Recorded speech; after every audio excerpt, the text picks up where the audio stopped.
মানুষ কে কোন দিন মরবে কেউ জানে? যদি বলেন জানে? আমার মরণ আসিবে কখন কেউ তো জানে না, আমি মরে গেলে আমায় তোমরা ভুইলা যাইও না, আমি চলে গেলে আমায় তোমরা ভুইলা যাইও না, আমার মরণ আসিবে কখন কেউ তো জানে না, এই দুনিয়া চিরজীবন থাকার জায়গা না, অন্ধকার কবর যে আমার আসল ঠিকানা, সবাই রেখে আমায় চলে যাবে সঙ্গী হবে না, সবাই রেখে আমায় চলে যাবে সঙ্গী হবে না, আমার মরণ আসিবে কখন কেউ তো জানে না, আমার মরণ আসিবে কখন কেউ তো জানে না। ঠিক না বে ঠিক? এই জন্য নবী বললেন, যুবক বৃদ্ধ হওয়ার আগে বড় হয়ে যাও, কারণ একদিনই শক্তি থাকবে না, একদিন ইবাদত করার মতো ক্ষমতা এরকম আর থাকবে না। 2 নম্বর নবী বললেন, সিহাতাকা ক্বাবলা সাকামিক, ও পৃথিবীর মানুষেরা অসুস্থ হওয়ার আগে সুস্থতাকে নিয়ামত মনে করো, আল্লাহর ইবাদত করো, কারণ অসুস্থ হয়ে গেলে পরে খাওয়া দাওয়া ভালো লাগে না, নামাজ পড়তে ভালো লাগে না, অসুস্থ হয়ে গেলে পরে রাস্তাঘাটে চলা যায় না, হাঁটা যায় না, মন মতো সব কিছু করা যায় না। যে ব্যক্তি অসুস্থ হয়ে যায় সেই বোঝে সুস্থতা কত বড় নিয়ামত। আমি অসুস্থ ছিলাম নভেম্বরে, এমন অসুস্থ ছিল হসপিটালের বেড়ে 3 দিন 4 দিন না খেয়েছিলাম, খাবার খেতে পারিনি, কোনো রকম পানি খেয়েছিলাম, ভাত খেতেই পারিনি, লোকমা মুখে দেব কি তার আগেই মনে হতো জন্মের তিতা। এই যে রুচি, এই যে খাবার রুচি দান করছেন কে? কে দিলেন? যার রুচি নাই এত খাইতে পারে না, নাকি বলেন? হ্যাঁ, এই রুচিও আল্লাহর দান। আর এই যে স্বাদের খাবার, এত সুন্দর সুন্দর মাছ, এই যে এলাকাগুলোতে দোহার, তারপরে এটা কি শ্রীনগর, এই এলাকাগুলোতে যে খাবার, যে নিয়ামত আল্লাহ দান করেছেন, এটা আল্লাহর দান। কার দান? সবই আল্লাহর দান। খাওয়ার ক্ষমতা, খাওয়ার একটা তৌফিকও লাগে, আপনি তো ইচ্ছে করে খেতে পারবেন না। অনেক রোগ আছে, বড় লোক ধনী, কিন্তু ডাক্তার বলছে যাও ছাড়া কিচ্ছু খাবি না। ঠিক না বেঠে? হ্যাঁ, এই রুচি দান করছে কে? কে দান করছে? আল্লাহ। নবী বললেন, সুস্থ থাকা অবস্থায় সুস্থ হওয়ার আগে এই সময়কে গনিমত মনে করো। 3 নম্বরে নবী বললেন, গিনা কাকাবলা ফাকারিক, টাকা পয়সা যদি থাকে, ধনী যদি তুমি হয়ে থাকো, এই সম্পদ এটা আমার আল্লাহর দেয়া। অনেকের সম্পদ নাই, আর অনেকেই এই পৃথিবীতে জন্ম নেয় সোনার চামিচ মুখে দিয়ে, এমন ধনীও আছে না নাই? বাপের সম্পত্তি বিচা খাইতে খাইতেই শেষ হয় না। ঠিক না? ঠিক আছে না? এরকম আছে, অভাব নাই। আর অনেক মানুষ আছে টাকা পয়সা অনেক কামাইছে, এরপর জমি কিনতে পারেন একটু। ঠিক না? ঠিক। হ্যাঁ, এই জন্য এই জমি জামা সম্পদ টাকা পয়সা, এই ধনাত্ম, এটা আল্লাহর দান। সকালবেলার ধনী তুমি ফকির সন্ধ্যাবেলা। নবী বললেন 4 নম্বরে, ফারাগাকা ক্বাবলা শুগুলিক, অবসর থাকা অবস্থায় ব্যস্ত হওয়ার আগে আল্লাহর গোলামি করো, কারণ মানুষ যত দিন যায় তত অবসর হয় না, ব্যস্ত হয়। কি হয়? আমার একজন উস্তাদ প্রায় 7-8 বছর আগে, ওনার কাছে হেদায়েতুন নাহু পড়েছিলাম, মাওলানা নিয়ামতুল্লাহ খান সাহেব, বাড়ি হুজুরের ফেনী। হুজুর আমাদেরকে একটা কবিতা শোনাতেন, যখন তোমার 2 পাও যেথায় খুশি সেথায় যাও, যখন তোমার 4 পাও ভাত কাপড় দিয়ে যাও, এগুলো বুঝছেন? যখন তোমার 6 পাও আব্বু তুমি কোথায় যাও, এগুলোর এই কথাগুলোর মিনিংস বুঝেছেন? অর্থ বুঝেছেন? হ্যাঁ, যখন তোমার 2 পাও বিয়ে করে নেই, একলা খেলে, খালি ঘুরে, র্যাকেট খেলে, লুডু খেলে, রাত শেষ। ঠিক না? ঠিক। আবার বিয়ে করার পরে আপনি তখন আর র্যাকেট খেলতে যাইতে পারবেন না সারা রাত, বউ কবে এত রাতে কি আর কই যাও, যেরকম ঠিক না? ঠিক। এখন আড্ডা দেওয়ার সুযোগ আর নাই। এরপরে যখন আপনার একটা সন্তান হয়েছে, এখন 6 পাও, দায়িত্ব আরো বাড়ছে। ঠিক না? ঠিক, দায়িত্ব বাড়ছে। এখন যে আব্বু তুমি কোথায় যাও, এটা চকলেট আইনো, চিপস আইনো, আইসক্রিম আইনো, মজা আইনো, নাকি বলেন? ঠিক না? ঠিক। এই হলো জীবন। জীবন যত যাবে আপনার ব্যস্ততা ততই বাড়বে। সেদিন ব্যস্ততা শেষ হয়ে যাবে যেদিন কবরে চলে যাবেন। যেদিন কোথায় যাবেন? কবরে চলে যাবেন। এই জন্য ব্যস্ত আপনি থাকবেন, তার মাঝখানে আল্লাহর ইবাদত ভোলা যাবে, আল্লাহর জিকির ভোলা যাবে না। যেখানেই থাকেন সেখানেই ইবাদত। বসে আছেন, জিকির করেন, সুবহানাল্লাহ, আলহামদুলিল্লাহ। আপনি জিকির করলেই আল্লাহ পৃথিবী ভরে আপনাকে সওয়াব দিবে। সুবহানাল্লাহ। আমাদের দেশে যদি বলা হইতো একবার সুবহানাল্লাহ পড়লে 1000 করে টাকা দেওয়া হইতো, সুবহানাল্লাহ বলতে বলতে মুখের ফেনা তুলে ফেলতো। কিন্তু বলা হয়েছে যে পৃথিবী বইলে আল্লাহ সব দিবে, এটা বলতে শুনতে রাজি না, কারণ যে বাকি যে, তার মানে আমাদের ইমানের দুর্বলতা আছে। কি আছে? ইমানের দুর্বলতা আছে। পরকালকে আমরা ওই রকম বিশ্বাস করতে চাই যে পরকাল কবে না, কবে না, এখন মরবেন, এখনই শুরু হয়ে যাবে পরকাল। ফজরের পরে আপনারা কবর দিবে, কবরে নবী বলেন কবরে রাখার সাথে সাথে 40 কদম হেঁটে যেতে যতক্ষণ লাগে এর মধ্যেই দুজন ফেরেশতা চলে আসবে, আইসা উঠায় বসাবে, মান রাব্বুকা মান দীনুকা মান হাযার রাজুল আল্লাযী বুইতা ফীকুম, রবের পরিচয় দাও, ধর্মের পরিচয় দাও, রাসূল সাল্লাল্লাহু আলাইহি ওয়াসাল্লামকে চিনো কিনা বলো। ওই সময় আপনি যদি প্রশ্ন পারেন, কবর জান্নাতের বাগান, আল্লাহ বলেন বান্দার গায়ে জান্নাতের পোশাক পরায় দাও। আর যদি প্রশ্ন না পারেন তাহলে শুরু হয়ে যাবে আল কবরু রাউযাতুম মির রিয়াদিল জান্নাহ আও উফরাতুম মিন হুফারিন নার। কবরটা কার জন্য জান্নাতের বাগান হয়ে যাবে, কার জন্য জাহান্নামের গর্ত হয়ে যাবে। এই জন্য এই দুনিয়া থেকে যাওয়ার আগে তারাই হচ্ছে জ্ঞানী।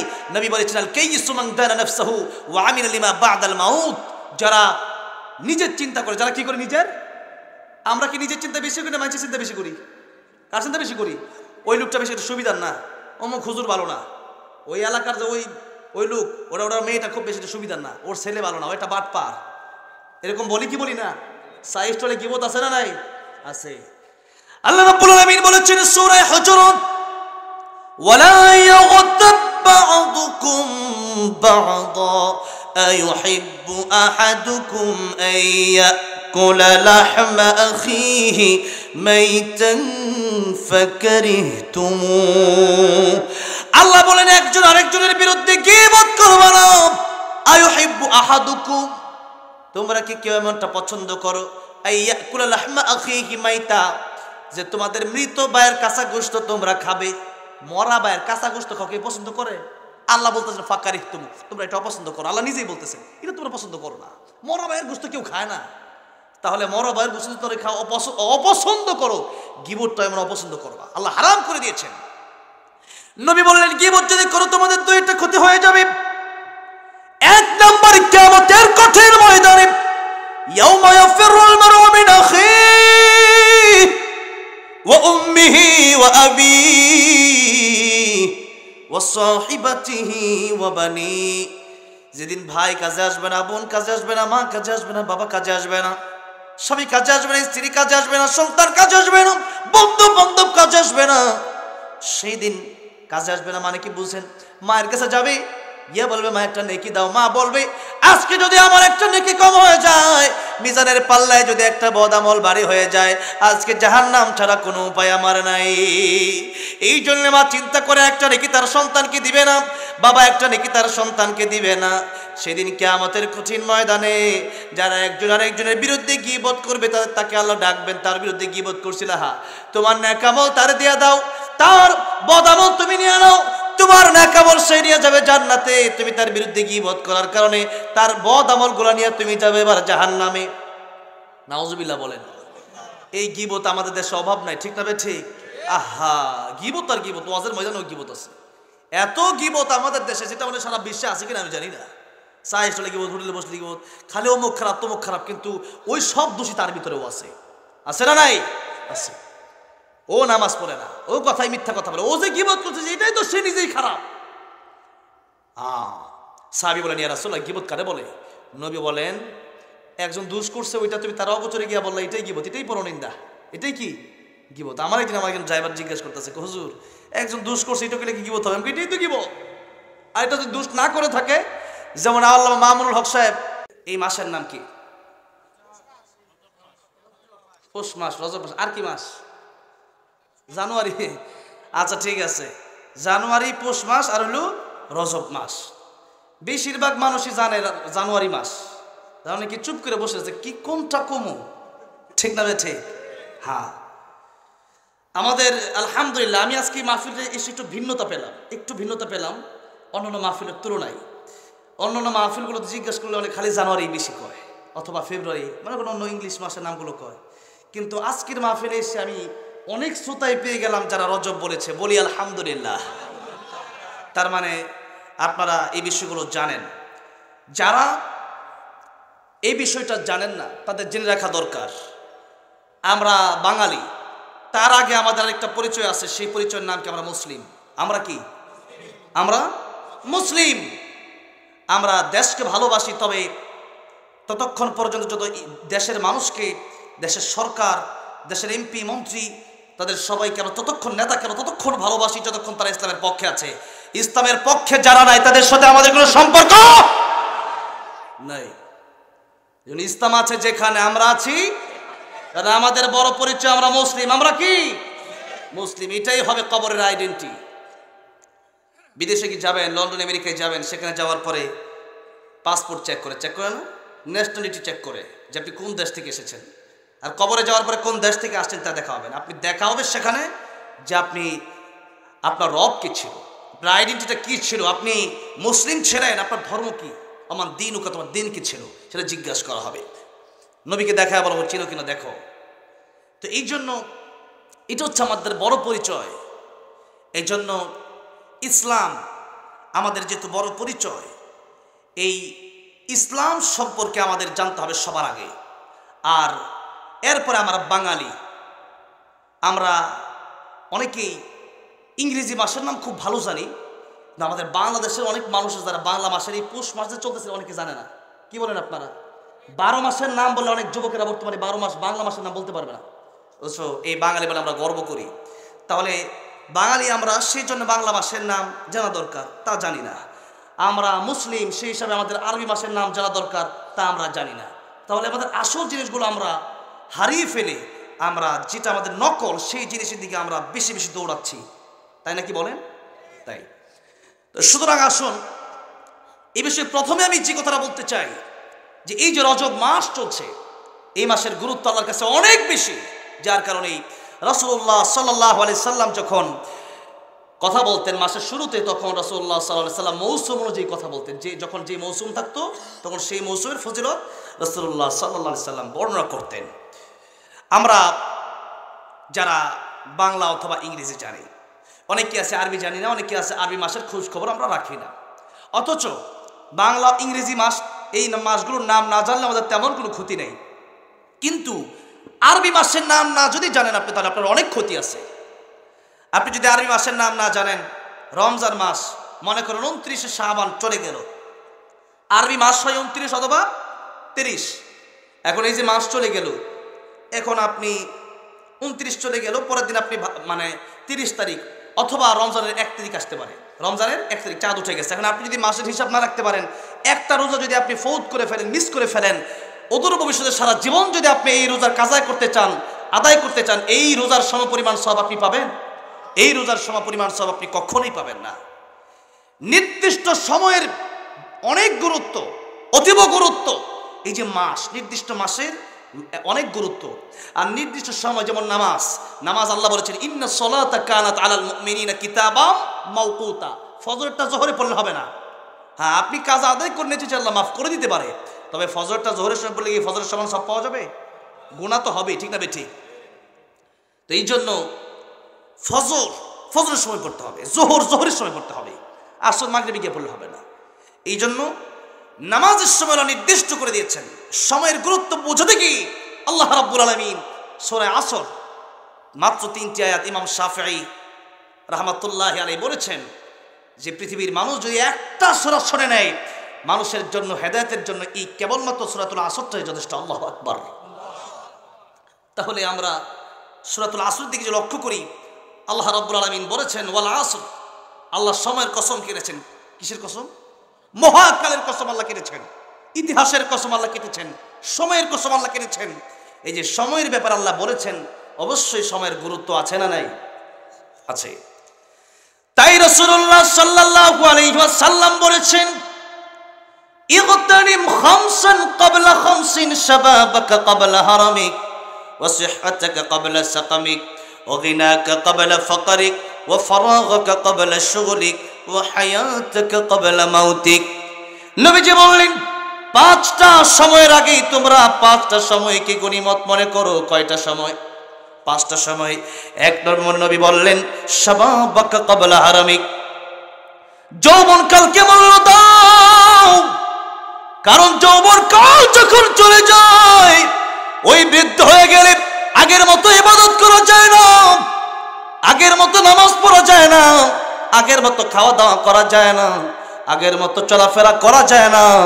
সুতরাং এই যৌবনকালটা আল্লাহর পক্ষ থেকে বড় একটা নিয়ামত।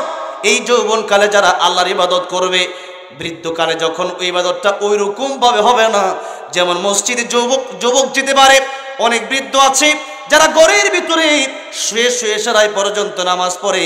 এই যৌবনকালে যদি আপনি মসজিদে গিয়ে নামাজ পড়ে থাকেন, ওই বৃদ্ধ বয়সে আল্লাহ রাব্বুল আলামিন মসজিদে এসে নামাজ পড়ার সওয়াব আপনাকে ফ্রিতে দান করে দিবে। সুতরাং নবী বলেন, এই যৌবনকালকে গনিমত মনে করো। এই যৌবনকাল একবার যদি চলে যায়, এই জীবনে যৌবনকাল আর ফিরে আসবে না। সুতরাং যৌবনকালকে তোমরা গনিমত মনে করো, সেথায় সেই সময় নষ্ট করবা না। আল্লাহর নবী রাহমাতুল লিল আলামিন বললেন, এই যৌবনকালে যারা আল্লাহর ইবাদতে মগ্ন থাকবে, তারা কিয়ামতের কঠিন ময়দানে যেদিন মাথার অর্ধ হাত উপরে থাকবে সেই সূর্য, আর পায়ের নিচে থাকবে তামার জমিন, 50,000 বছর সেই হাসরের ময়দানে দাঁড়ায় থাকতে হবে। নবীজি বললেন, সেই দিন কিয়ামতের কঠিন ময়দানে যুবক বয়সে যারা ইবাদত করবে, তাদেরকে আল্লাহ রাব্বুল আলামিন আরশ আজিমের নিচে ছায়া দান করে দিবেন। তাহলে এই যৌবনকালটা এটা আল্লাহর পক্ষ থেকে নিয়ামত, কি নিয়ামত না? নিয়ামত। শুধু যৌবনকালে ইবাদত করবেন, বৃদ্ধ হয়ে যাওয়ার আগে। বৃদ্ধ তো পরের কথা, অনেক মানুষ তো যুবক থাকতেই মারা যায়, ঠিক না বে ঠিক? যুবক থাকতে অ্যাক্সিডেন্ট করে মানুষ মারা যায় না? ক্যান্সার আক্রান্ত হয়ে যুবক মারা যায় না? যায়। তাহলে আল্লাহ বলেন, ইন্না সাআতা আতিয়াতুন আকাদু ফিহা লিতুজজা কুল্লু নাফসিন বিমা তাসআ। আমি আল্লাহ রাব্বুল আলামিন ইন্না সাআতা, আল্লাহ বলেন নিশ্চয় কিয়ামত আসবে, আকাদু ফিহা, ইন্না সাআতা আতিয়াতুন, নিশ্চয় কিয়ামত আসবে, আকাদু ফিহা, যেটা আমি আল্লাহ গোপন করে রেখে দিলাম। কিয়ামত সম্পর্কে আল্লাহ রাসূল সাল্লাল্লাহু আলাইহি ওয়াসাল্লাম জানেন না কোন দিন কিয়ামত হবে, তবে কিয়ামতের কিছু আলামত বর্ণনা করেছেন। এমনকি জিবরাইল আলাইহিস সালামও জানে না। আমাদের দেশে অনেক লোক আছে যে নবী গায়েবের মালিক, এগুলো বলে। এগুলো যারা বলে সম্পূর্ণ মূর্খতা। এগুলা কথাটা বোঝা আসছে? আল্লাহ কোরআনে বলছেন, কুল্লা ইয়ালামু মান ফিস সামাওয়াতি ওয়াল আরদিল গায়বা ইল্লাল্লাহ। হাফিজ কোরআন খুলে দেখেন 20 নম্বর পারা প্রথম পৃষ্ঠায় সূরা নামল আল্লাহ বলেছেন। সেগুলো কোরআন আয়াতের তরজমা করলে বোঝা যায় এগুলা। আল্লাহ বলেন, আকাশ জমিনের কেউ গায়েবের খবর জানে না, কেবলমাত্র একজন জানে, তিনি কে? আল্লাহ। এগুলো লম্বা আলোচনা, এগুলো সেদিকে আমি যাব না। তবে এই কিয়ামতের কথা বলতে গিয়ে রাসূল সাল্লাল্লাহু আলাইহি ওয়াসাল্লাম আরেকটা হাদিস ব্যাখ্যা এনেছেন। রাসূল সাল্লাল্লাহু আলাইহি ওয়াসাল্লাম আর ব্যাখ্যা করতে গিয়ে আরেকটা কথা বলেছেন যে, মান মাতা ফাকাদ কামাত কিয়ামাতুহু। মানুষ যখন মরে যায় তখন তার কিয়ামত শুরু হয়ে যায়। তখন তার কি শুরু হয়ে যায়? এই জন্য বলা হয় কিয়ামতে সুগরা একটা, কিয়ামতে কুবরা একটা। মানুষ যখন মরে যায় তার একটা সাধারণ কিয়ামত শুরু হয়ে যায়। এই ব্যক্তিটার জান হয়তো খুব সুন্দরভাবে কবজ করা হয়, তার সামনে ফেরেশতা খুব সুন্দর সুরতে আসে, আর না হয়তো তার সামনে খুব ভয়ঙ্কর আকৃতিতে আসে। তখন সেই ফেরেশতাকে দেখেই তার অবস্থা খারাপ হয়ে যায়। এই জন্য মানুষ যখন মরে যায়, ইমানদার যদি হয়ে যায়, তখন আল্লাহ রাব্বুল আলামিনের পক্ষ থেকে ফেরেশতারা এসে সালাম দেয়। বলেন সুবহানাল্লাহ। আর নবী বলেছেন, আল মাউতু তুহফাতুল মুমিন। এই মওতটা মুমিনের জন্য হাদিয়া। মুমিনের জন্য কি হাদিয়া? মরণ ছাড়া কি আল্লাহ দেখতে পারবেন? মরার পর আল্লাহকে দেখা সম্ভব দুইটা কাজের মাধ্যমে। কয়টা কাজের মাধ্যমে? জীবন কয়টা? সূরাতুল কাহফের শেষ আয়াতের শেষ অংশে আল্লাহ রাব্বুল আলামিন বলছেন, فمن كان يرجو لقاء ربه فليعمل عملا صالحا ولا يشرك بعبادة ربه أحدا। আল্লাহ বলেন দুটি কাজ করো। কয়টা কাজ? একটা হচ্ছে আল্লাহর ইবাদত করো। আল্লাহর ইবাদত বলতে আমি সংক্ষিপ্ত বোঝাই, অনেক লম্বা চূড়া আলোচনা। নবী বলেছেন, তারাকতু ফীকুম আমরাইন লান তাদিল্লু মা তামাসসাকতুম বিহিমা কিতাবাল্লাহি ওয়া সুন্নাতা রাসূলিহি। একটা হলো আল্লাহর কোরআন, একটা রাসূল সাল্লাল্লাহু আলাইহি ওয়াসাল্লামের সুন্নাহ। এগুলো মানলেই আপনার জীবনটা হয়ে যাবে আল্লাহর পথে, আপনি জীবনটাকে পরিচালনা করতে পারবেন। তাতে আপনার জীবনটা আপনার সুন্দর হয়ে যাবে। এরকম যদি জীবন হয়, এটাকে বলে নেক আমল। আর এই আমলটা করতে হবে শিরিক মুক্ত। ইবাদতটা করতে হবে শিরিক মুক্ত। কি মুক্ত? শিরিক মুক্ত। কেবলমাত্র নামাজের সিজদা দিতে হবে একজনকে। তিনি কে? আওয়াজ দিয়ে বলেন, তিনি কে? আল্লাহ। তাবারাকাল্লাযী বিয়াদিহিল মুলক। আকাশ জমিন এই পৃথিবীতে আমরা যারা আছি, এই সবার ক্ষমতা কার হাতে? কার হাতে? আল্লাহর হাতে। সুতরাং আল্লাহর হাতে যেহেতু ক্ষমতা, গোলামি করতে হবে একজন। আল্লাহ বলেন, তাবারাকাল্লাযী বিয়াদিহিল মুলক। আল্লাহ রাব্বুল আলামিন তিনি হচ্ছেন মালিক, আমরা হচ্ছি গোলাম। আমরা কি গোলাম? মালিকের কথায় গোলাম চলবে না, গোলামের কথায় মালিক চলবে। কে চলবে কার কথায়? মালিকের কথায় গোলাম চলবে। তাই আল্লাহ ডাক দিবেন, ইয়া আইয়াতুহান নাফসুল মুতমাইন্নাহ ইরজিই ইলা রাব্বিকি রাদিয়াতাম মারদিয়া ফাদখুলি ফি ইবাদি ওয়াদখুলি জান্নাতি। যারা আল্লাহর গোলামি করেছে এদেরকে আল্লাহ কিয়ামতের ময়দানে বলবে তোমরা জান্নাতে যাও। যেরকম সুবহানাল্লাহ। আর যারা গোলাম ছিল না, মালিক মনে করেছে, এই ক্ষমতা নিজের মনে করেছে, জনগণকে নিজের মনে করেছে, টাকাকে নিজের মনে করেছে, এদের কপালে জান্নাত নসিব হবে না। এই জন্য আমরা মালিক না, আমরা কি? আমরা কি গোলাম? মালিককে জোরে বলেন, মালিককে আল্লাহ। আমার ভাইরা, বাবাজিরা, সুতরাং গোলামি করতে হবে একজনের। তিনি কে? আল্লাহ বলছেন, ইয়া মা'আশারাল জিন্নি ওয়াল ইনসি ইন ইসতাতা'তুম আন তানফুযু মিন আকতারিস সামাওয়াতি ওয়াল আরদি ফানফুযু লা তানফুযুনা ইল্লা বিসুলতান। যারা পারেন আমার সাথে ঠোঁট মিলিয়ে পড়েন, ফাবিআইয়ি আলাই রাব্বিকুমা তুকাযযিবান। আল্লাহ বলছেন, আমার আইন যদি তোমাদের কাছে ভালো না লাগে, আমার কোরআন যদি তোমাদের কাছে ভালো না লাগে, বের হয়ে যাও আমার আকাশ জমিন ছেড়ে। আল্লাহর আকাশ আল্লাহর জমিন ছেড়ে বের হওয়ার মতো ক্ষমতা এই পৃথিবীর কারো আছে? কারো আছে? আল্লাহ বলে পারবা না। সুতরাং কোন কোন নিয়ামতকে তোমরা অস্বীকার করবা? ওয়াইন তাউদ্দু নি'মাতাল্লাহি লা তুহসুহা। এই যে শ্বাস নিচ্ছ, এটাও তো আমি আল্লাহর নিয়ামত। বেঁচে আছো, এটাও তো আল্লাহর নিয়ামত। আইসিইউতে যখন মানুষকে রাখা হয়, কৃত্রিম শ্বাস প্রশ্বাসের ব্যবস্থা করা হয় অনেক কষ্টের মাধ্যমে, লক্ষ লক্ষ টাকা দৈনিক বিল দিতে হয়। ঠিক না? ঠিক। আপনার কাছ থেকে আল্লাহ কয়দিন বিল চাইছে? আপনি কয়দিন বিল দিচ্ছেন? পানি খান দৈনিক কত গ্লাস, আপনি কয়দিন বিল দিচ্ছেন? এগুলোর বিল তো দেন নাই, চোখে দেখছেন। এই পাওয়ারের বিল কয়দিন দিয়েছেন? সুতরাং আল্লাহ বলছেন, ওয়া ইন তাউদ্দু নি'মাতাল্লাহি লা তুহসুহা। আমার নিয়ামত গণনা করতে করতে তুমি শেষ করতে পারবে না। আল্লাহু আকবার। সুতরাং আমি আল্লাহর গোলামি করো। কার গোলামি? স্বামী বিয়ে করলো স্ত্রীকে, স্ত্রী আরেকটা ছেলেকে গিয়া বললো তুমিও আমার স্বামী, ও আমার স্বামী। একজন স্বামী কিটা মেনে নিবে? কেন মানবে না? তুমি আমার বিবাহিত স্ত্রী। আল্লাহ বলেন, তুই আমার বান্দা, তুই আমার গোলাম, আমি তোকে সৃষ্টি করলাম। 50-100 বছর আগে তো তোর ক্ষমতা ছিল না। তোমার তো হাল আতা আলাল ইনসানি আইনুম মিনাদ দাহর লাম ইয়াকুন শাইআম মাযকুরা। তুমি তো বর্ণনা করার মতো কিছুই ছিলে না। অতঃপর আমি আল্লাহ রাব্বুল আলামিন তোমাকে পৃথিবীতে সৃষ্টি করলাম। মিন আইয়ি শাইইন খালাকা মিন নুতফাতিন খালাকাহু ফাকাদ্দারা ওয়া লাকাদ কাররামনা বানি আদম ওয়াত তিনি ওয়াজ যাইতুন ওয়া তুরি সিনিন ওয়া হাদাল বালাদিল আমিন লাকাদ খালাকনাল ইনসানা ফি আহসানি তাকওয়িম। তোমাকে আমি সম্মান দিলাম, সুন্দর করলাম। এরপর আমি আল্লাহকে চিনো না? লাহুম কুলুবুল লা ইয়াফকাহুনা বিহা ওয়া লাহুম আ'য়ুনুল লা ইবসিরুনা বিহা ওয়া লাহুম আযানুল লা ইয়াসমাউনা বিহা উলাইকা কাল আনআমি বাল হুম আদাল। তাহলে তুমি কুকুরের চেয়ে নিকৃষ্ট। কার কথা? কার কথা? আল্লাহর কথা।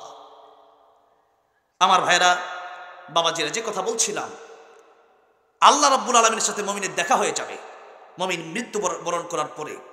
এবং মুমিন যদি শিরিক মুক্ত ইবাদত করতে পারে তাহলেই আল্লাহর সাথে দেখা হবে। আর এরকম নামে মুমিন আমাদের দেশে বেশি। কাজে অনেক লোক আছে মাজারে সেজদা করে, পীরের পায়ে সেজদা করে। সেজদা যদি করা যেত, আল্লাহর পর রাসূল সাল্লাল্লাহু আলাইহি সাল্লাম বললেন, আমি বলতাম, ও নারীরা তোমরা তোমাদের স্বামীর পায়ে সেজদা করো। জোরে বলেন সুবহানাল্লাহ। সেজদা করতে বললেন না, বললেন যদি বলা হতো, তার মানে স্বামীর মর্যাদা আল্লাহ রাসূল সাল্লাল্লাহু আলাইহি সাল্লাম বাড়ায় দিলেন। কি করলেন? বাড়ায় দিলেন। আমার ভাইরা, বাবাজিরা, যে কথা বলছিলাম, যুবক বয়সে অনেক মানুষ মারা যায়, যায় কি যায় না? আল্লাহ বললেন, ইন্না সাআতা আতিয়াতুন আকাদু উখফিহা। আমি আল্লাহ তাকে গোপন রেখে দিয়েছি। কি রেখে দিয়েছেন? গোপন রেখে দিয়েছেন। আকাদু উখফিহা। মানুষকে কালেমা পড়ছে, আবু জাহেল পড়ছে, আবু লাহাব, উতবা, সাইবা, ওয়ালিদ ইবনে মুগিরা, তারা তো পড়ে নাই। তো আমার ওয়াজে আপনার তাসির হয়ে যাবে, এই গ্যারান্টি আমি দিতে পারবো নাকি? পারবো না। সুতরাং ফাযাক্কির ইন্নামা আনতা মুযাক্কির লাস্তা আলাইহিম বিমুসাইতির। আল্লাহ বলেন, ও নবী, আপনি উপদেশ দেন, কে মানবে না আমার বিরুদ্ধে আপনার ওইটাও বুঝবে। ও মানলে ফারিকুন ফিল জান্নাহ, না মানলে ফারিকুন ফিস সাঈর। বুঝেন নাই? মানলে জান্নাতে যাবে, জান্নাতে দলের অন্তর্ভুক্ত হবে, না মানলে জাহান্নামে যাবে। আপনি যদি নামাজ না পড়েন, আল্লাহর মনে হয় একটু ক্ষতি হয়ে যাবে না? কি বলেন? আপনি নামাজ পড়লে মনে হয় আল্লাহর অনেক লাভ হয়ে যাবে। হবে লাভ? আপনি নামাজ পড়লে আপনার লাভ, ইন্নাল আবরার লাফি নাঈম ওয়া ইন্নাল ফুজ্জার লাফি জাহিম। আমার ভাইরা মুরব্বী হয়েছেন, যেই কথা বলছিলাম এই জন্য আমলের দিকে গুরুত্ব দেন। সময়ের ব্যাপারে আমি কথা বলছিলাম, সময় সময় সময়। আল্লাহ রাব্বুল আমিন সময়ের কসম খেয়েছেন। নবী বলেছেন 5 সময়ের আগে 5 সময়কে গুরুত্ব দাও। নবী 4 নম্বর কথা বললেন, ব্যস্ত হওয়ার আগে অবসর সময়কে গুরুত্ব দাও, কারণ মানুষের যত দিন যায় তত মানুষ ব্যস্ত হয়ে যায়। 5 নম্বর নবী বললেন, হায়াতাকা ক্বাবলা মাউতিক, মরণের আগে ভালো হয়ে যাও, মরার পরে ভালো হওয়ার কোনো সুযোগ নাই। ফেরাউন যখন মরার সময় ভালো হলেও কাজ হবে না, মরার পরে তো নাই। মরার সময় যখন গড়গড়া শুরু হয়ে যায়, মালাকুল মাউত যখন রূহ টান দেয়, সেই মুহূর্তে যদি আপনি বলেন আমি ভালো হয়ে গেলাম, এখন আর কোনো কাজ হবে না, নবী বলেন এখন আর তওবা কবুল হবে 2 সময় কবুল হবে না। এক সময় যখন রূহ টান দিবে, আরেক সময় যখন সূর্য পশ্চিম দিক থেকে উঠবে কিয়ামতের আগে, আর তওবা কবুল হবে না। এই জন্য ফেরাউন বলেছিল, ইন্নানি মিনাল মুসলিমিন, আনা মিনাল মুসলিমিন, আমি মুসলমান। আল্লাহ বলেছেন আল আন, এখন ভালো হয়ে লাভ কি? মরার পরে ভালো হয়ে দাম আছে? মরার পরে ভালো হয়ে কি করেন? মরার আগে ভালো হওয়া দরকার নাকি বলেন? মরার পরে নামাজ দরকার নাই, রোজা দরকার নাই, হজ দরকার, যাকাত দরকার নাই। এই কয়েকদিন আল্লাযী খালাকাল মাউতা ওয়াল হায়াতা লিয়াবলুয়াকুম আইয়ুকুম আহসানু আমালা ওয়া হুয়াল আজিজুল গফুর। ভাইরা আমার বাবাজিরা, গুরুত্বপূর্ণ কথা, এই দুনিয়া পরীক্ষার হল, এই দুনিয়া পরীক্ষার হল। আল্লাহ এই দুনিয়াতে পাঠাইছেন ইবাদত করার জন্য। কবরে গিয়ে ইবাদত করার দরকার নেই, কবর গেলে তো জান্নাতে গেলেন অথবা জাহান্নামে যাবেন, এক জায়গায় যাবেন। এখন ইবাদত করার জায়গাটা হচ্ছে এটা। নবী হাদিস শরীফের ভিতরে বলেছেন আদ-দুনিয়া মাজরাআতুল আখিরা, এটা কর্মক্ষেত্র, এটা কাজের জায়গা। এটা কিসের জায়গা? কাজের জায়গা। এই জন্য এখানে আমাদের পরকালের সামান জোগাড় করতে হবে। আল কাইসু মান দারা নাফসাহু ওয়া আমিলা লিমা বাদাল মাউত, নিজের কথা ভাবেন, কারণ আপনার কবরে আমি যাব না, আমার কবরে আপনি যাবেন না। আপনি তো মাইন চিনিয়া পড়ে আছেন, ও কি করছে না করছে, নিজেকে নিয়ে চিন্তা করেন। আমি কি জান্নাতে যাওয়ার মতো নিজের হিসাব নিজে করেন। হাসিবু ক্বাবলা আন তুহাসিবু, মরার আগে আল্লাহর কাছে, পড়ার পর আল্লাহর কাছে হিসাব দেওয়ার আগে নিজে একবার হিসাব করেন। আপনি হিসাব করলেই বের হয়ে যাবে। হিসাব করলে বের হবে না? হিসাব করলে ঠিকই বের হয়ে যাবে যে আপনি কতদিন গুনাহ করছেন, কেমন নামাজ পড়ছেন, কেমন ইবাদত করছেন, কি গুনাহ করছেন, এই সব হিসাব আপনি নিজে নিজে একটু করে দেখেন, আপনি জান্নাতি না জাহান্নামী, একটু করেন। এবার আসেন সময়ের ব্যাপারে। ইবনে কাইয়িম রাহিমাহুল্লাহ বলেছেন, সময়টা মানুষের এমন, যে জীবন চলে গেছে সেই জীবনটা মানুষের স্বপ্নের মতো। সেই জীবন কিসের মতো? স্বপ্নের মতো। সেটা স্বপ্ন, অনেক কিছু মনে পড়ে, এটা কিন্তু এটা ফিরে আসবে? যারা এখন বড় হয়েছেন শৈশবকাল ফিরে আসবে? যারা বৃদ্ধ হয়েছেন যৌবনকাল ফিরে আসবে? আসবে না। আর আগামীতে যেই দিন আসছে ওটা হচ্ছে আকাঙ্ক্ষা মানুষের। কি ওটা? কি আকাঙ্ক্ষা, খালি আশা, খালি আশা, একটু হইলে আরেকটু, একটু হইলে আরেকটু। নবীজি বলেছেন, মানুষকে যদি আল্লাহ রাব্বুল আলামিন 1 মাঠ ভর্তি সোনা দিয়ে দেয়, মানুষ বলবে আয় আল্লাহ, 1 মাঠ ভর্তি সোনা দিয়ে আমার হবে না, আরেকটা মাঠ ভর্তি সোনা যদি আমাদের দিলে ভালো হতো। এক দেশের প্রধানমন্ত্রী ওরা চিন্তা করে আরেকটা দেশ কিভাবে হাতে নেওয়া যায়।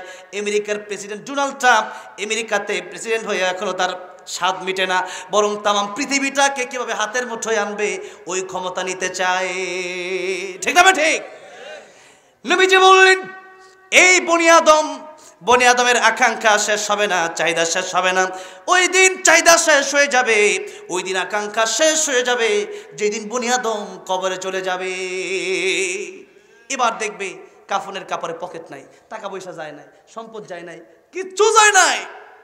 নবী বলেছেন তোমার 3 ভাই, একটা হলো তোমার আমল, একটা হলো তোমার আত্মীয় স্বজন, একটা হলো তোমার দুনিয়ার সম্পদ। দুনিয়ার সম্পদ তুমি মরবার সাথে সাথে ওয়ারিসদের কাছে চলে যাবে, থাকবে না। আর আত্মীয় স্বজন কবর পর্যন্ত যাবে, তোমার লাশটা দাফন করে বাস দেওয়ার সময় আবার উঠে পড়বে। আর তোমার সাথে যাবে কোরআন, তোমার সাথে যাবে নামাজ, তোমার সাথে যাবে যাকাত, তোমার সাথে যাবে হজ, তোমার সাথে যাবে দান, এগুলো তোমার সাথে যাবে। এই জন্য তোমরা ওই ভাইটাকে বেশি আপন করে নিও, যেই ভাইটা তোমার সাথে কবর পর্যন্ত যাবে, যেই ভাইটা তোমার সাথে জান্নাত পর্যন্ত যাবে। তো সেই ভাইকে আপন করার দরকার আছে না নাই? আছে।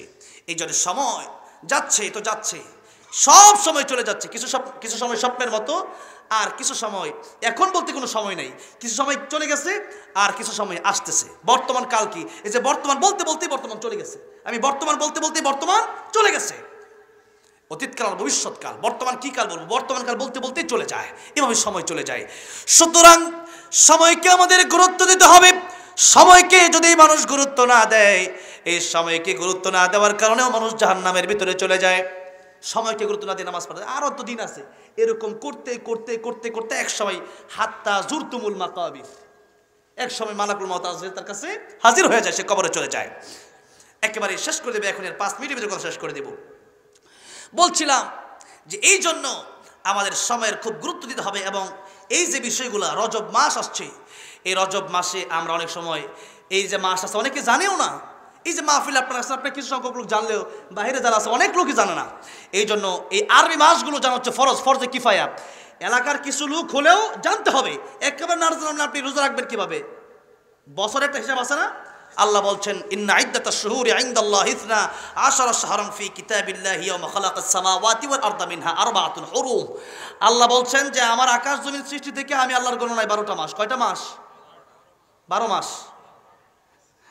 হ্যাঁ, যাক এটা ঠেলার চোটে বলছে আর কি। আল্লাহ মুখেরটা নেয় না, আল্লাহ মনেরটা নেয়। আল্লাহ কোনটা নেয়? মনেরটা নেয়। আমরা তো মনে মনে 12টাই জানে তো, 12টা। এই যে 12 মাস, এগুলো জানুয়ারি ফেব্রুয়ারি তারা বানায়, মানুষ বানায় নাই। মানুষ বানাইছে আল্লাহর কাছ থেকে, কোরআন থেকে নিয়ে। কোন জায়গা থেকে নিয়ে?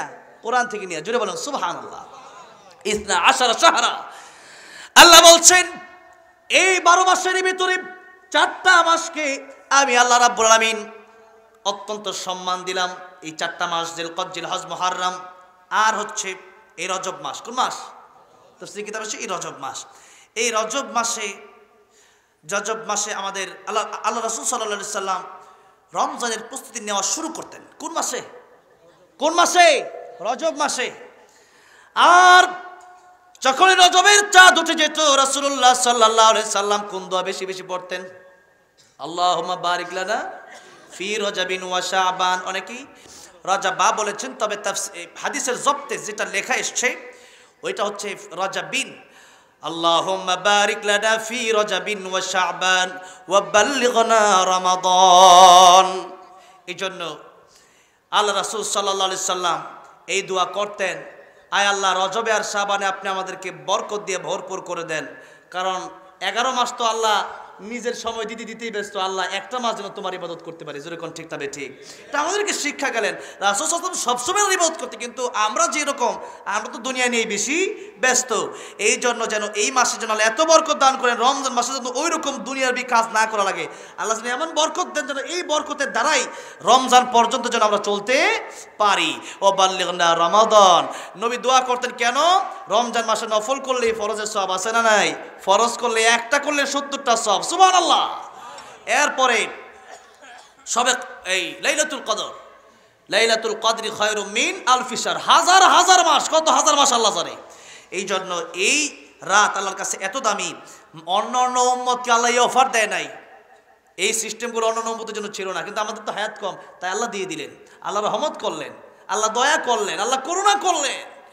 এই জন্য সেই একটা রাত সবে কদর লাইলাতুল কদর যারা পেয়ে গেল, তারা জীবনে অনেক বড় একটা অফার পেয়ে গেল। এই অফার যদি আপনি পেয়ে যান, আপনার জীবনে আপনি লাকি হয়ে গেলেন।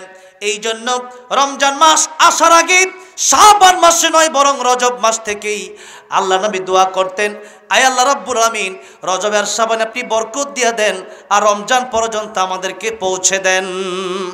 এই জন্য এই দোয়া আমরা বেশি বেশি করবো এবং মাসগুলোর হিসাব আমরা রাখবো। বিশেষ করে আরবির হিসাবটা আমরা রাখবো। অনেক কথা ছিল, চলে আসছে কি দোয়া করবে? কেউ দোয়া করবে নাকি? আর অনেক ওলামা কেরাম থাকলে একটু বলে দিন আমাকে। আচ্ছা, তো যাই হোক, যে কথা বললাম যে আমাদের এই সময় এবং আরবির প্রতি আমাদের গুরুত্ব কম। কারণ দেখেন, আমাদের এই সমাজে আমরা জানি যে ইন্টারন্যাশনাল ল্যাঙ্গুয়েজ কি? ইংলিশ তো আমি ইন্টারন্যাশনাল ল্যাঙ্গুয়েজ আমি বলতে পারি না। কেমনে বলবো? কারণ ইন্টারন্যাশনাল ল্যাঙ্গুয়েজ তো আরবি। কি? যেই ভাষার ল্যাঙ্গুয়েজ, যেই ভাষা শেষ হয়ে যাবে কবরে যাওয়ার আগে, সেই ভাষা কি ইন্টারন্যাশনাল হতে পারে? ইন্টারন্যাশনাল সেটা যেটা দুনিয়াতেও আছে, আখিরাতেও আছে, নাকি বলেন? সেটা হলো ইন্টারন্যাশনাল। ইংরেজি ভাষা, বাংলা ভাষা, হিন্দি ভাষা, এগুলা কি কবরে যাওয়ার পরে থাকবে? থাকবে না। আপনি বাংলা বলতেছেন না, কবরে যাওয়ার পরে বাংলা শব্দ আসবে না। আল্লাহ অটোমেটিকলি আপনার জবান থেকে আরবি বের করে দিবেন। সুবহানাল্লাহ, আরবি বের হবে। এই জন্য দুনিয়ার মানুষ বিশ্বের প্রায় কান্ট্রিগুলোতে, বিশেষ করে মিডল ইস্ট, দুবাই, কাতার, ওমান, সৌদি আরব, এগুলো তো আরবি, নাকি বলেন? বিশ্বের অনেক রাষ্ট্র আরবি। এটা তো একটা কোরআনের ভাষা কি? নবীর ভাষা কি? জান্নাতের ভাষা কি? আরবি। অথচ আমরা আরবি আজকে শেখাতে চাই না, সন্তানকে আরবি শেখাতে চাই না, আমরা ইংলিশ শেখাতে চাই। অনেকে এমন ইংলিশ পারে যে বাংলাও বলতে পারে না, যেমন ফ্যান, চেয়ার, টেবিল, এগুলোর বাংলা অনেকেই জানে না। তাহলে আরবিটা হচ্ছে আমাদের মূল, এটা আমাদের শিখতে হবে। কোরআন আরবি বলতে আমি বুঝালাম কি, আপনাকে কোরআন শিখতে হবে। কি শিখতে হবে? কোরআন শিখতে হবে। আমি আরবিটা এই জন্যই বললাম যে এই যে আরবির সাথে আমাদের সম্পর্ক নাই, এটা আরবি মাস হোক, আরবি ভাষা হোক, সেটা কোরআন শরীফ হোক, সেটা কি হোক, বিশেষ করে প্রথমতই কোরআন শরীফ। কোরআন শরীফ না শিখে যদি আপনি নামাজ পড়েন, নামাজ হবে নাকি? ওযু ছাড়া নামাজ পড়লে নামাজ হবে? তাহলে কোরআন শরীফ না শিখে নামাজ পড়লে নামাজ হবে না। তো নামাজ ভঙ্গের কারণ কয়টা?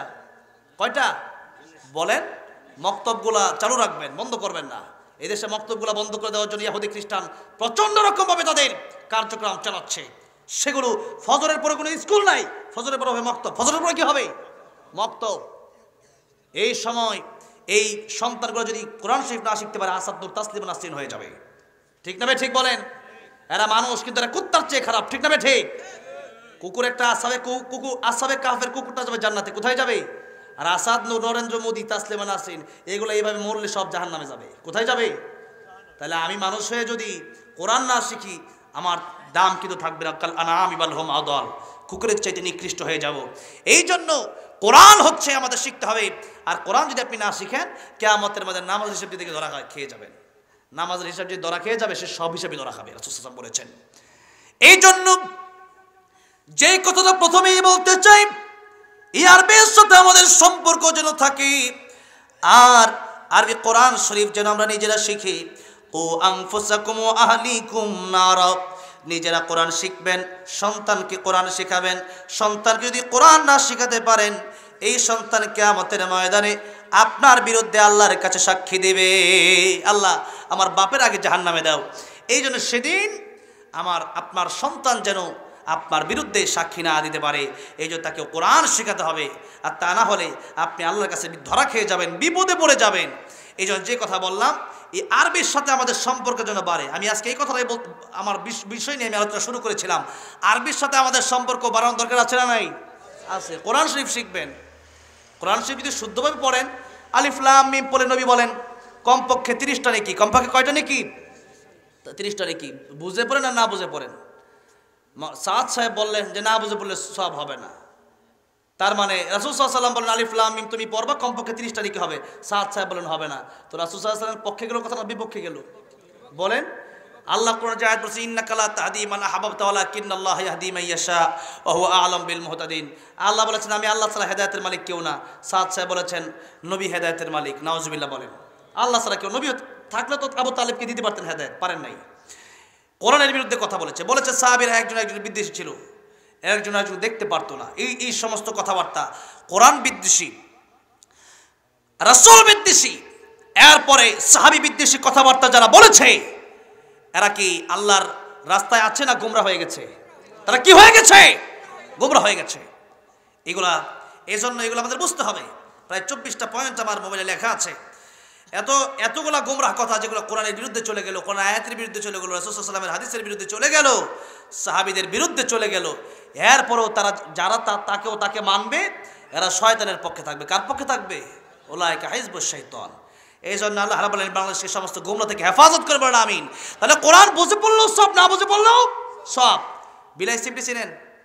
বিলাই সিমটি লাগায় দিলে চুলকানি আছে না নাই? আছে। এরপর একটা সূত্রা পাতা একটা আছে, সূত্রা পাতা আমাদের সেখানে, আপনার কি করে জানেন? পাতা আছে, ওইটা লাগাই দিলে চুলকানি আছে। যার অ্যালার্জি আছে বেগুন খেলে চুলকাবে, ওইটা বলা লাগবে না। বেগুন বুইজ্জা খাইছে না বুইজ্জা খাইছে ওইটা কিন্তু ফ্যাক্ট না। ফ্যাক্ট হচ্ছে বেগুন খাইছে মানে চুলকাবে। ঠিক না বে? ঠিক। হ্যাঁ। এই জন্য যদি এই বেগুন একটা আল্লাহর সৃষ্টি, আর কোরআন আল্লাহর কালাম, আল্লাহর অংশ, আল্লাহর কি অংশ আল্লাহর কালাম, এটা সৃষ্টি না, এটা মাখলুক নয়। যদি মাখলুকে এত পাওয়ার থাকে, কোরআন শরীফ আল্লাহর অংশ, সেখানে কি পাওয়ার আছে না নাই? জোরে বলেন, পাওয়ার আছে না নাই? সূরা ইখলাস 3 বার পড়বেন, এক খতম কোরআন শরীফের সব। সুবহানাল্লাহ। পড়েন না তো? পড়বেন। বাসে বসে আছেন পড়বেন, রাস্তায় চলছেন পড়বেন। সূরা মুলুক পড়বেন, প্রতি রাতে সূরা মুলুক পড়বেন। কি পড়বেন? সূরা মুলুক পড়বেন। সূরা মুলুক পড়লে তাহলে কবরে আযাব হবে না। সুবহানাল্লাহ। কিয়ামতের ময়দানে সূরা আল্লাহর কাছে তর্ক করবে, যারা করবে আল্লাহ এই বান্দাকে জান্নাতে না দেওয়া পর্যন্ত আমার সুপারিশ বন্ধ হবে না। সুবহানাল্লাহ। এই জন্য কোরআন সূরা মুলুক পড়বেন, প্রতি রাতে পড়বেন তো ইনশাআল্লাহ। হ্যাঁ, শিখে নেবেন। 30টা আয়াত নবী বলেছেন প্রত্যেকটা উম্মতের হৃদয়ে ছোটা গাথা থাকুক। এরপরে সূরা তাকাসুর পড়বেন, 1000 আয়াত বলে যে সব আল্লাহ সেই সওয়াব দিয়ে দিবে। সুবহানাল্লাহ। জিকির করবেন, সুবহানাল্লাহ, আলহামদুলিল্লাহ পড়বেন, লা ইলাহা ইল্লাল্লাহ পড়বেন, আল্লাহু আকবার বলবেন, এগুলো পড়বেন। তা না করে গীবত আর সারাদিন ফেসবুক নিয়ে পড়ে থাকবেন না, সারাদিন সেই সিনেমা নিয়ে পড়ে থাকবেন না, আড্ডাবাজি আর লুডুতে পড়ে থাকবেন না। থাকবেন সেই জায়গায় যেখানে জিকির আছে, সেখানে আমরা আছি। জিকির শব্দের প্রথম অর্থই হচ্ছে ইন্না নাহনু নাযালনা যিকরা। এই জিকির মানে কোরআন শরীফ। আমি আল্লাহ কোরআন নাজিল করেছি, কি? কোরআন শরীফ। এখন আসেন সর্বশেষ কথা বলে দিয়ে যাচ্ছি। আল কোরআন হুজ্জাতুল লাকা আও আলাইকা। নবী বলেছেন কোরআন কারো পক্ষে সাক্ষী দেবে অথবা কারো বিপক্ষে সাক্ষী দেবে। কোরআন যাদের পক্ষে সাক্ষী দিবে ফারিকুন ফিল জান্নাত, তারা জান্নাতে চলে যাবে। আর কোরআন যাদের বিপক্ষে সাক্ষী দিয়ে দিবে ফারিকুন ফিস সাঈদ, তারা জাহান্নামে চলে যাবে। কোরআন কারো পক্ষে সাক্ষী দিবে অথবা কারো বিপক্ষে সাক্ষী দিয়ে দিবে। আপনি যদি কোরআন সহি শুদ্ধ করে পড়েন তাহলে এই কোরআন আপনার পক্ষে সাক্ষী দিবে। আপনি যদি কোরআনের আইন মেনে নেন তাহলে কোরআন আপনার পক্ষে সাক্ষী দিবে। আর যদি কোরআন না মানেন, কোরআন শুদ্ধ করে যদি কুল হু আল্লাহু আহাদ পড়ে অনেক লোকে, আলহামদুলিল্লাহ রাব্বিল আলামিন পড়ে অনেক লোকে, এই সমস্ত ভুল, এগুলো ভুল পড়ার কারণে কোরআন আপনাকে লানত দিতে থাকে। কি দিতে থাকে? লানত। তাহলে কোরআন লানত দিতে কেউ রাজি আছেন? নাই। এখানে মসজিদ আছে, এখানে একটা বয়স্ক শিক্ষা করবেন। কি শিক্ষা করবেন? বয়স্ক শিক্ষা। মক্তব তো আছে না? মক্তব আছে তো, রাখবেন মক্তব। আর একটা বয়স্ক শিক্ষা করবেন, অনেকে শিখতে পারে না এতদিন, এখন এখানে শিখবেন। কোরআন শিখতে যদি লজ্জা লাগে তাহলে আপনি লজ্জা রাখেন, জাহান্নামের জন্য প্রস্তুত হয়ে যান। আল্লাহ বললেন সব শিখলা, কোরআন শিখলা না, সব পারলা, কোরআন পারলা না। কিয়ামতের মধ্যে আল্লাহ বলেছেন ওমান আ'রাদা আন যিকরি ফাইন্না লাহু মাঈশাতান দানকা ওয়া নাহশুরুহু ইয়াওমাল কিয়ামাতি আমা। জীবন করে দেব সংকীর্ণ, শান্তি আসবে না তোমার। যারা কোরআন শিখে না এদের জীবনে কোনো শান্তি নাই। 16 বছর ক্ষমতায় এখন লাত্তি খেয়ে পালায় গেছে ভারতে, ঠিক না বেঠে? হ্যাঁ, এখন যেগুলো আছে এগুলোর সম্মান নাই। যেগুলো যারা কোরআন মানে এরা মুসলমান কোন নেতা হতে পারে না।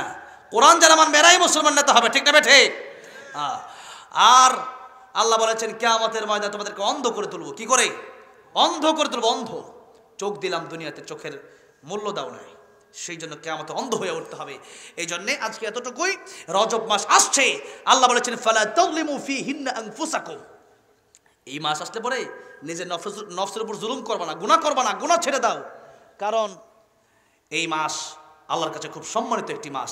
এই কথাটা যখন এই আয়াতটা নাজিল হয়ে গেল, কাফের বেঈমানরা পর্যন্ত এই আয়াতকে অনুসরণ করে যুদ্ধ, বিদ্রোহ, মারামারি, কাটাকাটি, একজনকে একজন গালি দেওয়া বন্ধ করে দিচ্ছে। যখন সুবহানাল্লাহ, কাফেররা মানলো আর আমি আপনি মুসলমান হয়ে আয়াতটা না মানি, তাহলে আমি কেমন মুসলমান বলেন? এই জন্য এই মাসে, অন্য মাসে তো গুনাহ করা যাবে না, এই মাসে অন্য মাসে গুনাহ করা থেকে বিরত থাকার জন্য প্রচণ্ড চেষ্টা করতে হবে। এই মাসে আরো প্রবল চেষ্টা করতে হবে কোনো গুনাহ যেন আমাদের মাধ্যমে না হয়। এই জন্য মুফাসসিরে কেরামগণ লিখেছেন এই মাসে, এই 4টা মাসে যারা বেশি বেশি ইবাদত করবে, অন্য মাসে তাদের ইবাদত করার তৌফিক বেশি বেশি লাভ হবে। আর এই মাসে যারা বেশি বেশি গুনাহ ছেড়ে দেওয়ার চেষ্টা করবে, অন্য মাসে আল্লাহ রাব্বুল আলামিন তাদেরকে গুনাহ থেকে মুক্ত রাখবেন। এই জন্য এই মাসটাকে সম্মান জানাবেন। এই মাসে এখন থেকে রমজানের প্রস্তুতি নিয়ে বেশি বেশি ইবাদত করেন। দুনিয়ার কাছ থেকে আস্তে আস্তে ফারেক হয়ে রমজানের প্রস্তুতি নেন, বেশি বেশি পরে আল্লাহুম্মা বারিক লানা ফি রজবিন ওয়া শাবান ওয়া বাল্লিগনা রমাদান দোয়া করতে থাকেন। রাসূলুল্লাহ সাল্লাল্লাহু আলাইহি সাল্লাম যে দোয়া করেছেন, এবং রমজানের প্রস্তুতি হিসাবে এই 2 মাস পর্যন্ত একটু বেশি করে কাজ করেন, যাতে করে রমজানটা মোটামুটি কেবলমাত্র আল্লাহর জন্যই দেওয়া যায়। আল্লাহ রাব্বুল আলামিন আমাদেরকে রমজানের প্রস্তুতি নেওয়ার তৌফিক দান করেন, বলেন আমিন। গুনাহমুক্ত জিন্দেগি দান করেন, বলেন আমিন। এবং আল্লাহর প্রিয় বান্দা হিসাবে কবুল করে নেন, জুড়ে বলেন আমিন।